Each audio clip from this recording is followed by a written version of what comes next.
अस्सलाम वालेकुम। गुलशेद अगर तव्हां सां गॾु आहे। अॼु असां जदीदियत जे फ़िक्र सां लाॻापियल हिकु ॿिए लेखक शौकत हुसैन शौरो जे कहाणियुनि जो जाइज़ो पेश कंदासीं। शौकत हुसैन शौरो जो जनम मीरपुर बठोरे में थियो हो। हू ड्रामा निगार, कालम नवीस खां सवाइ बहितरीन कहाणीकार बि आहे। शौकत जी कहाणियुनि जा 3 मजमूआ गूंगी धरती ॿोड़ो आकाश, अखियुनि में टंगल सपना ऐं गुम थियल पाछूलो शाया थियल आहिनि। शौकत शौरे जो शुमार सिंधी अफ़साने जी जिद्दत पसंद अदीबनि में थिए थो। हिन पंहिंजी हर कहाणी में हिकु नए मौज़ू ॾियण जी कोशिशि कई आहे।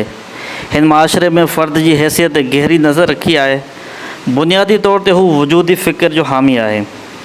संदसि कहाणियुनि लाइ नारायण भारती लिखियो आहे त शौकत शौरे जी कहाणियुनि में हिकु अनोखे क़िस्म जी जिद्दत आहे।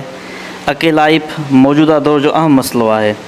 उन करे शौकत जे अक्सर अफ़साननि में अकेलाइप, धारियाइप, बेसलामती, मायूसी, बेवसी जो इज़हार, इंतज़ार, ओसीड़ो, ज़हनी जुस्तजू, जाखोड़, जदोजहद या मौज़ू ख़ासि तौर ते नुमाया मिलनि था।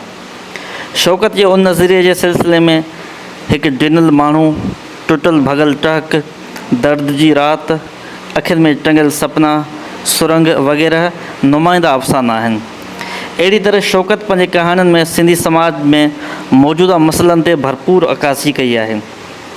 उन सिलसिले में ख़ानदान में ज़ोरी शादी कराइणु, ख़ानदान खां ॿाहिरि छोकिरी न ॾियणु, सॼी उमिरि कुंवारो विहारणु, बेजोड़ शादियूं कराइणु, जागीरदारनि ऐं वॾेरनि जा कुधा करतूत, छोकिरियुनि खे तइलीम न ॾियारणु, कारोकारी जी रस्म वग़ैरह अहम मौज़ू रहिया आहिनि।